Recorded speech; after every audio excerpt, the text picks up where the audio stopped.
My name is Tanaka Mugabe. I am from Nelson Mandela University. I work for an institute called the South African International Maritime Institute.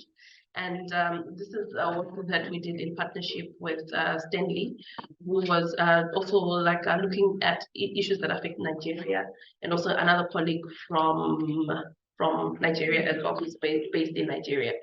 So just to give a bit of a high level introduction, just before I go to the main area of the paper that we looked at.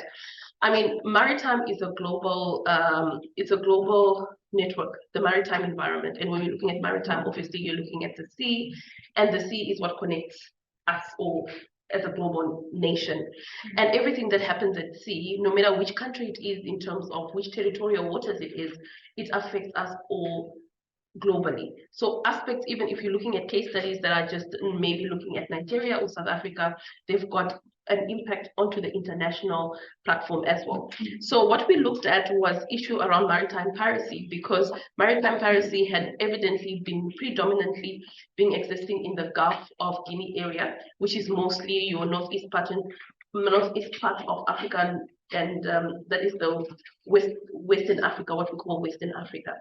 And that's your Nigeria and other countries that are along the western part of Africa. And when we're looking at piracy, I know people have romanticized the idea of piracy. When you look at pirates, you say, what's his name, Jack of the Caribbean. After this presentation, we're not going to romanticize piracy anymore. When we actually see the impact that it actually has on our community and on the international platform. So when we define piracy, unlawful acts committed at sea, including hijacking, kidnapping, and theft. And its relevance to Nigeria is that Nigeria has an extensive coastline and offshore oil reserves. So their oil is the primary target when piracy happens. Nigeria has close to 850 kilometers of coastline. A little definitely lower than South Africa. In South Africa, we've got 3,000. That's quite a huge coastline. But however, if such an incident is happening in a country like Nigeria, so we must also be wary to say, okay, how do we avoid such also happening here, especially with the exploration of oil and gas that is happening across the country in South Africa as well.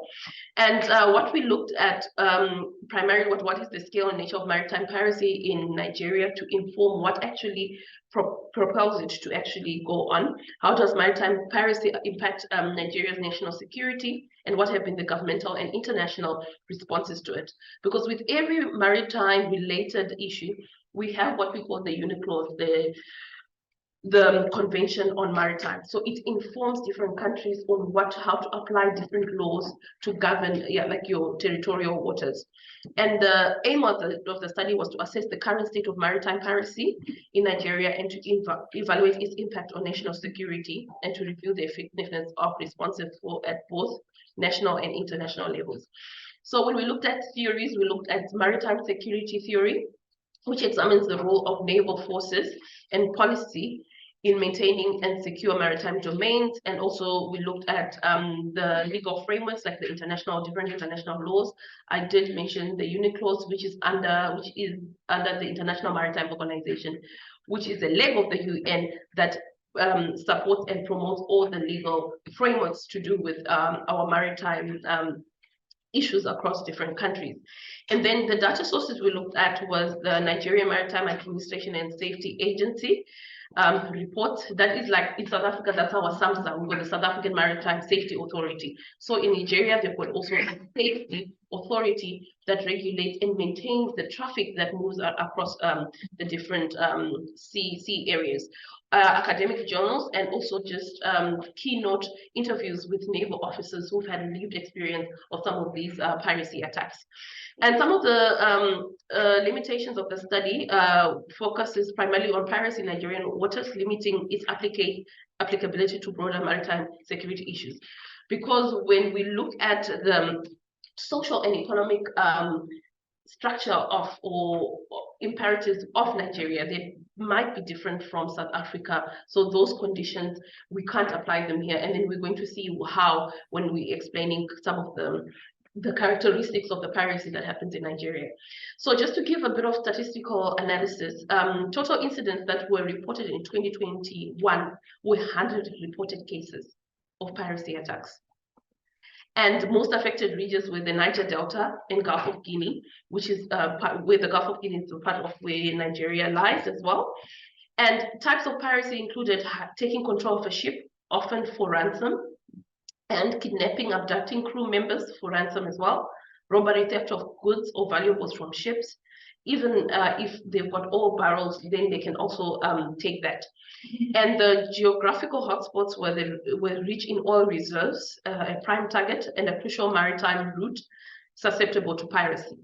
So why this is important is it's not only Nigerian, let's say, ships that are being attacked. It can be ships that are even coming from South Africa or anywhere in the world. Because like I said, the maritime, it's almost like flying a plane. Planes go all over the world, so do ships.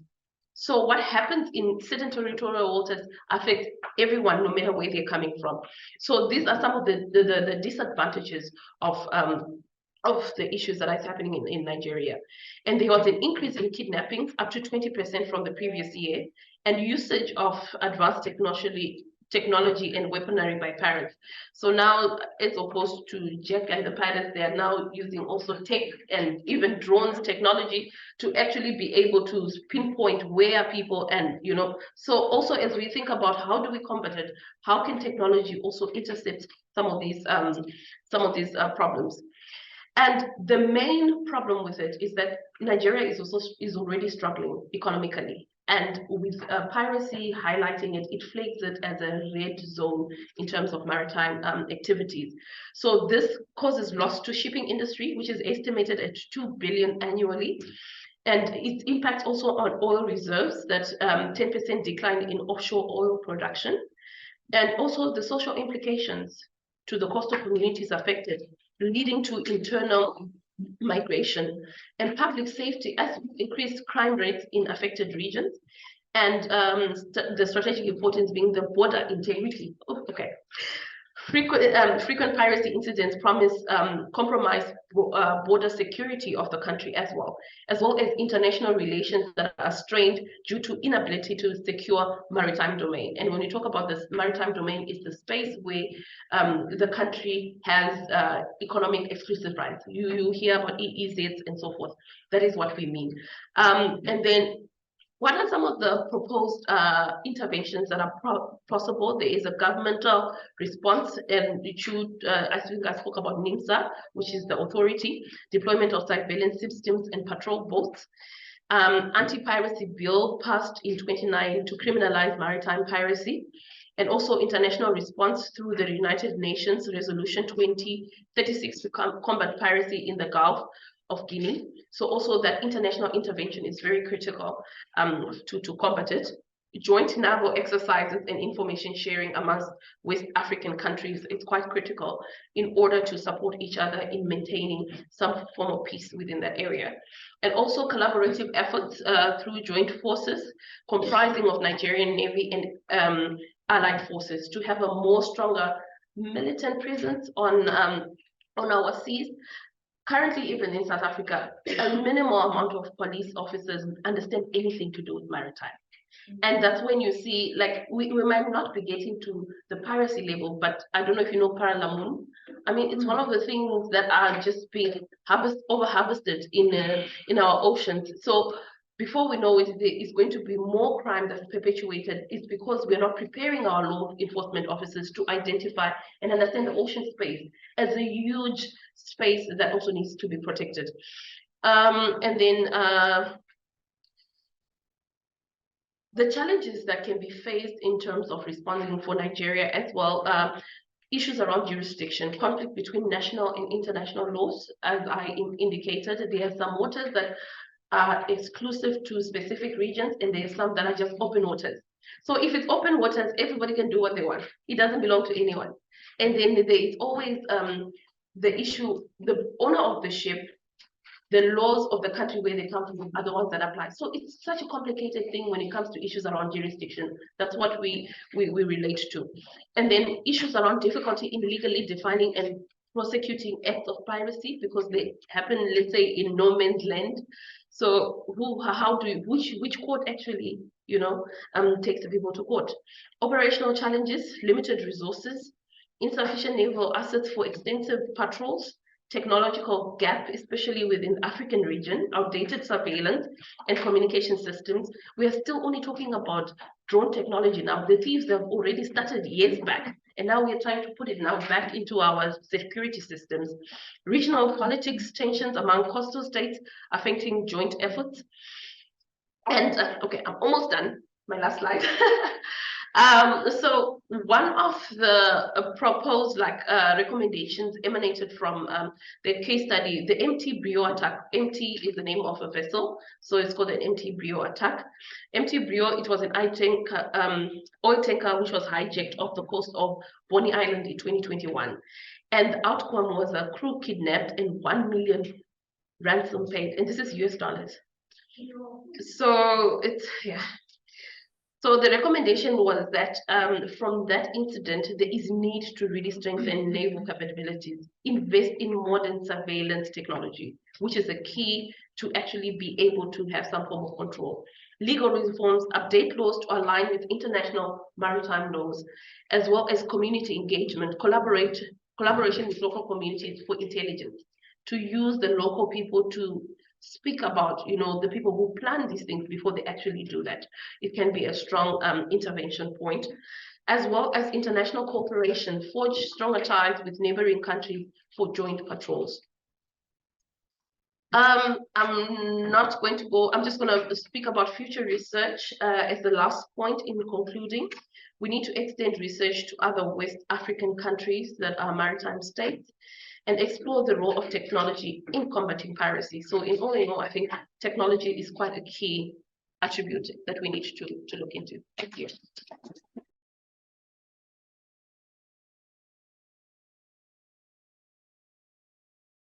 This is Johnston Wong speaking in China, Zhuhai, on behalf of the social workers across borders. We have participated at TIEMS conference for several years, and I would like to congratulate the 30th anniversary of TIEMS, and also show my appreciation to its leaders. And I'm very fortunate to be able to participate at this conference, although I cannot come to South Africa personally, but I think I hope all participants will enjoy the conference very much. So without further delay, I would like to share my screen and also share some of our experiences and also our reflections about our post-disaster support to the Turkey-Syrian earthquake. So allow me to share my screen now. All right.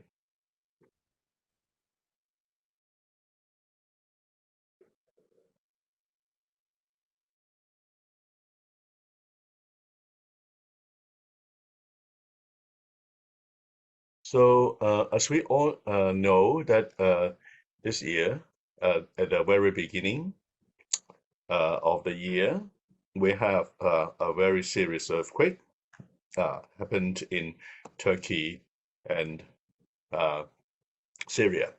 So according to UNHCR, there were actually two powerful earthquakes, and then they have struck the southern eastern Turkey and also northern Syria.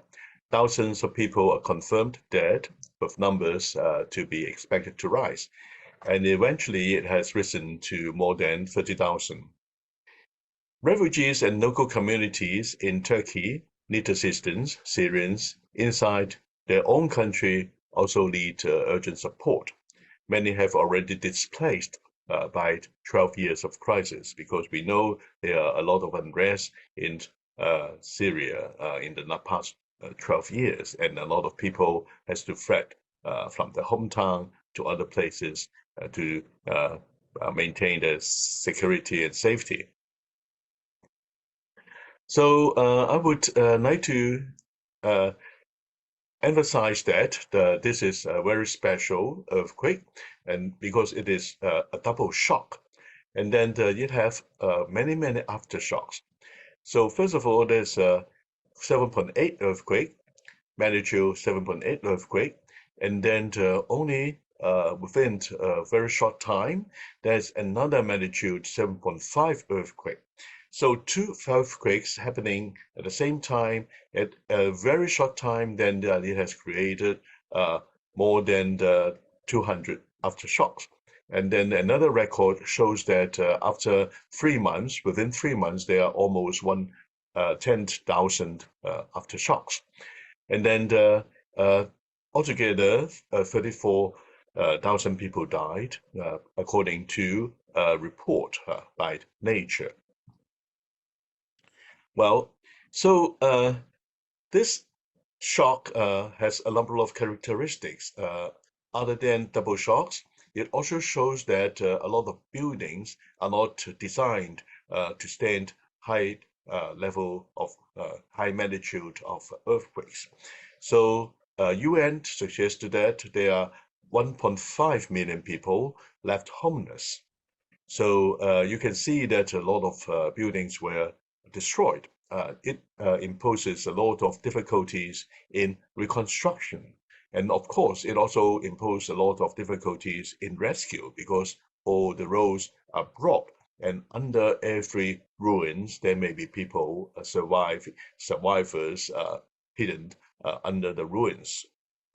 So according to UNHCR again, at least 15 million people in Turkey has been affected, and then all across 10 provinces, and 1.7 million Syrian refugees living in Turkey also were affected. And then 5.3 million people in Syria on the other side of the border require some form of shelter assistance. And then they were already displaced by conflicts and has been forced to flee their homes again. So, or actually they lost their homes again. So it is a double tragedy for the Syrians. Well, the social workers across borders, we are trying to provide some services to all kinds of disasters, and particularly earthquakes, because China has experienced very serious earthquakes in 2008. And at that time, I think a lot of people died as well. So social workers across borders was established in 2006, and then we continue to render our services until recently. Also, we will continue with our task. So under this incident, so we have sent a group of 4, 2 volunteers from Hong Kong and 2 more volunteers from Shanghai. So we form a team of 4, and then we visited the affected area on February from 18th to 25. So we have spent there around 7 days. And fortunately, I'm not one of the team members. I am grateful that team members has made this record and then allow us to find some observations. Of course, at that time we go with some local partner. Well, we always establish local partners, and ENDA is an NGO that we work with, but we also visited AFDA. AFDA is the Disaster Management Agency of Turkey. So we visited a number of places. Actually, I do not know how to pronounce them, but I think all of you may know that there are a lot of camps established by the government of Turkey as well as other agencies. But of course, we have just visited Turkey. So that is one of the camp very early operated by the Disaster Management Emergency Management Authority of Turkey. Is a public official agency of the government. And then we visited Haiti, and then there are a number of camps that we have visited. Okay, and then we also have visited what we call the China Village. That is established by one of the local Chinese merchants who are doing their business in the Turkey. It is a commercial or business associations, and then it is also assisted by the China Charity Association in setting up this camp. They set up this camp around March. At that time, when we visited the site, it was still building. It was under construction, and then it was the total operation was ended in July, so it lasted for a few months, providing shelter for the people over there. And then we see that after a few months, and at that time already, the government is also providing temporary shelters or what we call resettlements for the victims. So mainly they are using containers to do the temporary shelters. And one thing that we observe is the importance of providing mental health care to the people affected by the earthquake. It is because many victims has lost their loved ones during the earthquake. And one camp manager actually has asked what can they do to support these victims. We understand that most victims can only speak Turkish. So actually there's a very high demand for local volunteers who can be trained to provide psychological comforting services. And fortunately, there is a church in the camps that we have visited, and also a children's home with a child psychologist. All these services help, although the demand is very, very high. Well, our 4 people, you can see that we try as best as we could to provide some comfort, and then with our concerns, to convey our concerns to the affected people, to the victims, and then the survivors. And of course, we can do very little, but I think it represents some external support, which is also important to the survivors, because they understand that they are not alone, and then they will be their concern from far away and from other places. And of course, we are only one group of many foreign volunteers who visited the place.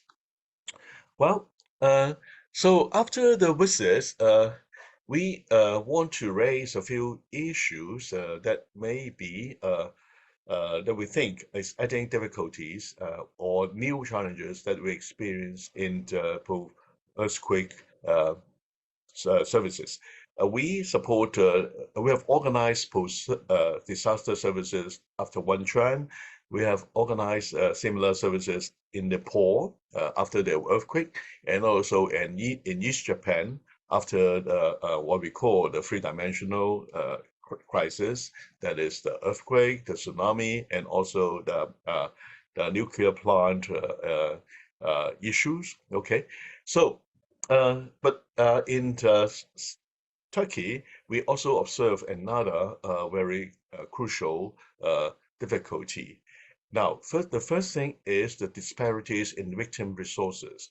As I introduced at the beginning, there are a lot of Turkish people affected, but at the same time, in the affected area within Turkey, we have around 2 to 3 million refugees of Syrian, and these people who has already fled from the countries and go across the border to Turkey, and then they were affected again. So it is what we call a double tragedy. And then and unfortunately, they are not receiving similar attention, and they do not receive similar support. So there are difficulties in providing mental health support because of the language barrier, the lack of local concern, and then the lack of local volunteers. And then, of course, we understand that it is easier for us to provide temporary shelter like tents, and then it is also affordable for us to provide containers for temporary resettlement, but it would be very difficult for the whole country to provide reconstruction because there are so many buildings torn down, and then we have to rebuild the whole town, and then the infrastructure, the hospitals, the schools, and then the roads, etc., etc. So we anticipate that the reconstruction will take a long time. All right. Now, I want to draw your attention to the Syrian people. The Syrian victims in Haiti were not qualified for AFAD support. They were lack of shelter. Uh, it doesn't mean that they do not enjoy any shelter, but they still have some tents, but around 20 to 30 Syrian people will have to share the same tent. And then there's lack of heating and then food and water supply. Those are very basic subsistence needs. And most of the Turkish victims now have already left the camps during the time when we visited these camps. But the families waiting there in the rubbles are mainly Syrian people who have nowhere to go. Actually, a lot of them will have to go to other cities of Turkey where they can find other Syrians relatives. Well, let's expose something what we call the social determinants of uh, reconstruction or social determinants of recovery.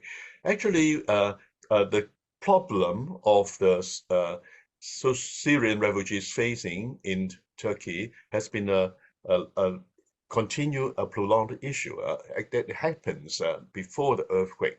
So we know that there were 3.6 million Syrian refugees across 81 provinces in Turkey, and it has become, as it has formed, 4.2% of the population. And unfortunately, most of these Syrian people in the past few years has since uh, they left the country for almost 12 years, that they cannot fully integrate into the Turkish society. One of our authors, Jamie, has studied these issues of social integration of Turkian of Syrian refugees in Turkey. So we found that actually a lot of them has registered, but the majority of them has registered for refugee status, but very little of them were granted work permit. So indeed, do they work? Of course, they have to work, or else how can they survive? But they work without a proper permit. And then we found that there are a lot of children, Syrian children, who are at a school age, but most of them do not receive schooling. And only a few, around one third of them are educated in formal school. And then one third, more than one third of them are uneducated, and then the other one third in temporary education centers. And that is not desirable, even in 2 to 1. Okay. So if we look at social integration, according to some theory, we have to look at several aspects. As I said, it is also social determinants for disaster recovery. And then I would say that one of the things is employment, the second is housing, education, healthcare, social connection, and citizenship. Well, up to now, up to 2019, only 40,000 of Syrians acquired Turkish citizenship, but there were around 3.6 or 3.7 million of Syrian refugees. So a lot of them are still under refugee status. And then there were very few social links. They do not integrate fully into the community, although most of them have left the camp and live in the cities, but they actually do not build up close relationship with the rest of the people in the cities and towns. So fortunately, they have some basic medical services. It is because it is very obvious, and then the government as well as international aids also try to provide them with basic shelter and also basic medical services. But as I said, there were only 1/3, okay, or a bit higher than 30% of school-age children receive education, formal education from the formal schools. And then the living standard, of course, are substandard, and then only 1.5% were granted work permit. And that is not a proper recognition of their existence in the society. I certainly hope that more of them will be allowed to work with a proper work permit. And because a proper work permit will also provide them with higher wages, will be at least qualified for the minimum wage. Well, so this is the background of social integration, the lack of social integration of the Syrian refugees originally. So when the earthquake comes, actually it widened this social disintegration or disconnection. And actually, it was always true that a lot of a disaster, when it strikes, actually the weaker or the most vulnerable people in the community will suffer most. This is not the first time we observe this phenomenon. When I visited Nepal a few years back after the Nepal earthquake, we found that there were some people in the resettlement, actually the shelters, they do not have tents, and they come around for food, and they will not provide for basic food. So I talked to a number of these girls, and then they were coming from India. They coming from India and went down to Kathmandu, and then trying to find a living there. Unfortunately, they were affected by the earthquake, and then they cannot go back at that time to India, and then they do not receive refugees. I mean, the disaster relief called from the government of Nepal at that time. So it is quite complicated, we understand, but it is also unfortunate. And we need to remind all our emergency managers that actually when we are doing humanitarian services, we should respect equality. So this is reflection. I think disasters are accumulative and one upon the other. Of course, survival comes first. Subsistence is important. But if we allow disparities to grow after a disaster, it actually will become a secondary disaster, and this is a social disaster, and it may have a longer impact than the physical disaster. And only community the sense or community unity will promote resilience, and then and actually no one should be left behind. So I thank you for listening to our experiences uh, in Turkey, and actually a number of our friends has visited Turkey recently during summer in July and August. We are expecting them to provide their follow-up observations and reports. And it is one thing that I feel sorry for the quake is that people has very short memories. Of course, internationally, we have a lot of serious disasters as well. For example, in China, we suffer from heavy rainfalls, and then there are a number of tragedies in Zhangzhou, etc. And then we have another earthquake now in Morocco, and then there are so many things happening. But we still should not forget there are several million people suffering in Turkey and Syria, and how can we help them? And we want to continue these services, and then and we know that recovery and reconstruction is even more difficult than rescue, and we hope that we can continue with our efforts. And the following, I think we are showing to Facebook. One is about the quake, and we publish this quake information we call Quick Connect in 4 languages: Turkish, Syrian, Chinese, and also English. And then the social workers across borders has its own Facebook page. And then if you want to know more about us, please visit this Facebook link. Thank you very much for listening.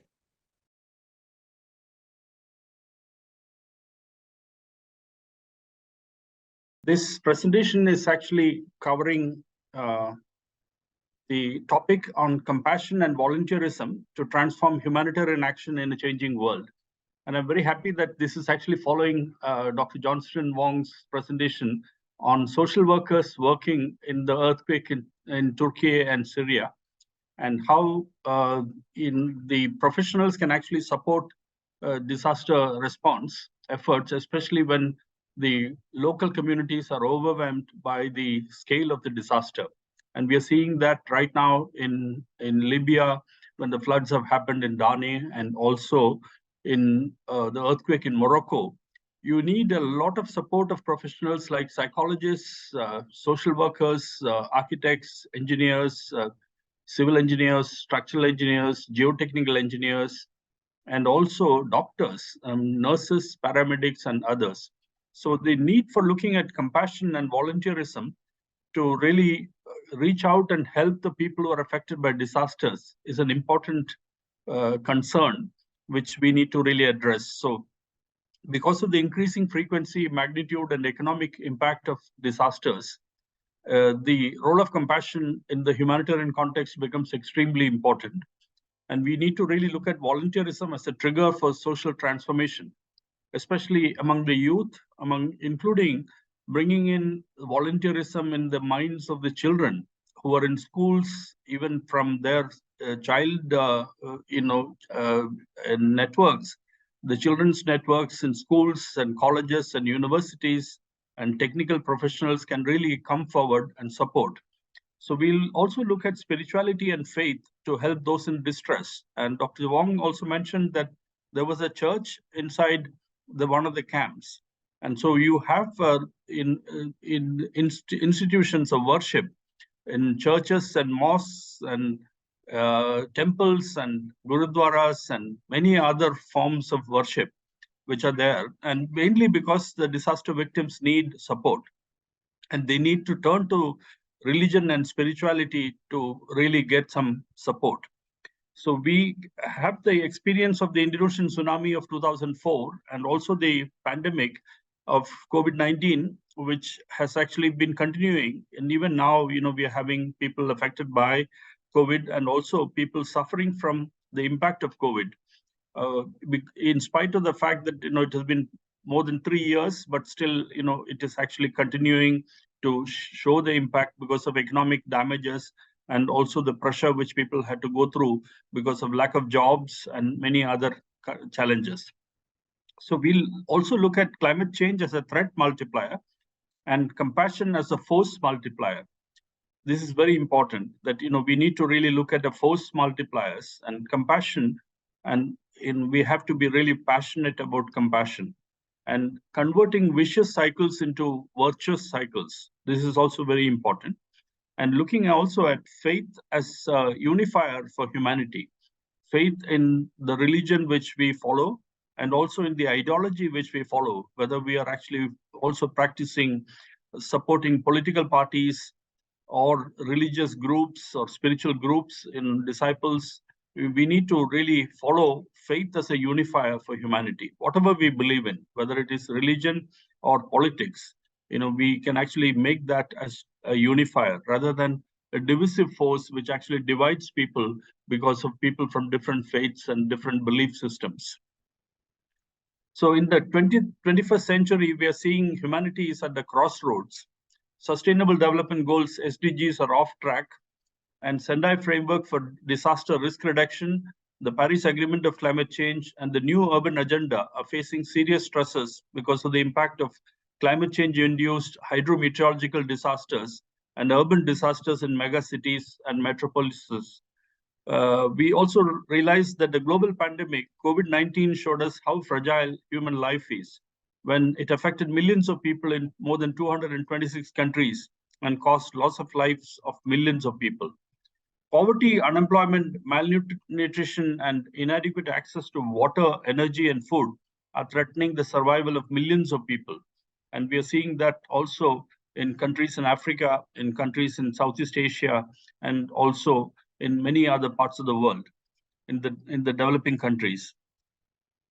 We also need to recognize that disasters, extreme events, climate change, and conflicts are affecting lives and livelihoods of people. We have seen during COVID that many of the people who are in the middle class and upper middle class had the luxury of working from home. But there are many people, millions of people who do not have the luxury of working from home. They have to go out and sell various commodities, including vegetables or fruits, or they need to work as wage labor, daily wage labor in agricultural fields, or also in as workers, security guards, or taxi drivers, and so on.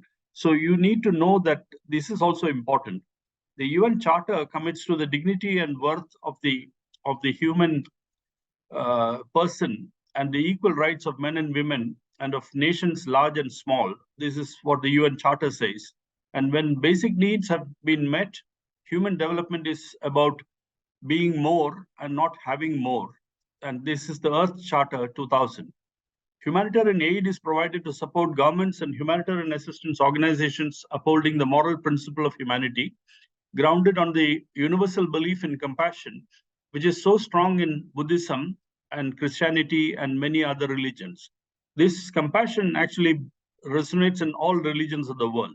We know that, in spite of the fact that this sometimes is divisive, we find that this is actually something which normally people reach out and help people. In fact, the first responders in most cases of disasters are the neighbors.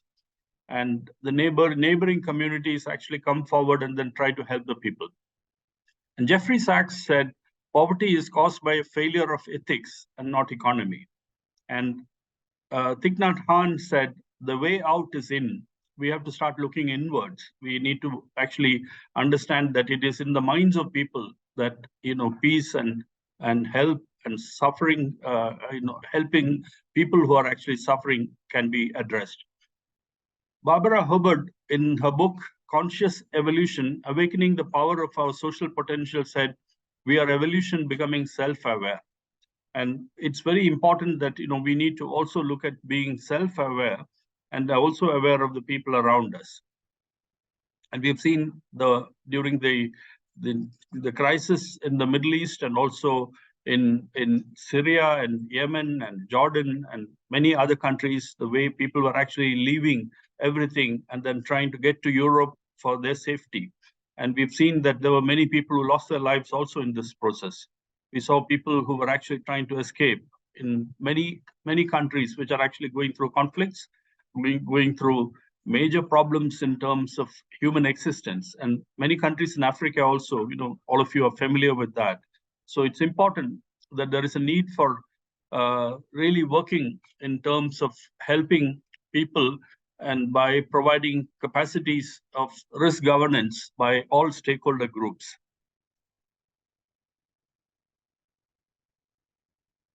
And when you really look at compassion in the humanitarian context, it's the ability to understand what other people are going through and wanting to help others, intuitive mindfulness of other people's feelings, emotions, thoughts, and experiences.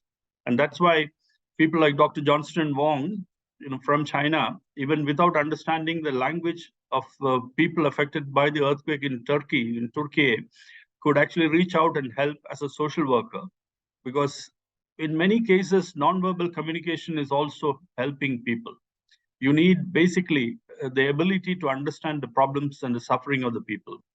So initiative to take affirmative action to help people in distress, and perceptive being a high level of emotional intelligence, as Juliet had presented earlier today, about the need to have the ability to understand, manage, perceive, and act to help others in distress. And to have problem-solving skills and conflict resolution skills. And you have to be compassionate. You need to understand that how people's feelings get hurt if you're not able to understand that. And the attitude of selfless service to find solutions to help others. And if you really look at philanthropy, the science of giving, you find that the real champions of generosity in the world, and many of you actually may find this very surprising, that countries like Indonesia, Kenya, the US, Australia, New Zealand, Myanmar, Sierra Leone, Canada, and Zambia and Ukraine are the biggest donors of compassion, reaching out and helping people. And we would actually not really believe that this is actually the kind of help which is being given by people of these countries. They are the ones who are actually giving. And you know that Mother Teresa and the people, the servants of humanity actually have been able to reach out and help people. Now, assisting vulnerable sections through humanitarian assistance, we need to know who are the vulnerable people. And elderly people, bedridden people, and wheelchair-bound people, differently able people, people suffering from debilitating diseases, palliative care patients who have either gone through chemotherapy or radiation or organ transplant or even gone through open heart surgeries and so on, or kidney transplant and so on. So these people actually need support. Pregnant women, infants and children, people who are unemployed, homeless people, adolescent girls who may be also trafficked or who may also face abuse in relief camps and so on, transgender people, refugees and internally displaced people, minorities and people from marginalized groups and excluded sections, women-headed households, bonded labor and trafficked child labor, victims of conflict and violence, poor, deprived and malnourished people. All these people need support. And that's where, social workers, psychologists and others, and any concerned citizens, irrespective of age, you can actually reach out. We have seen children breaking their piggy banks to actually contribute, donate for people who are actually suffering in disasters. So spirituality and faith to help those in distress. It's a spirituality and faith in human values drives compassion to help the people in distress.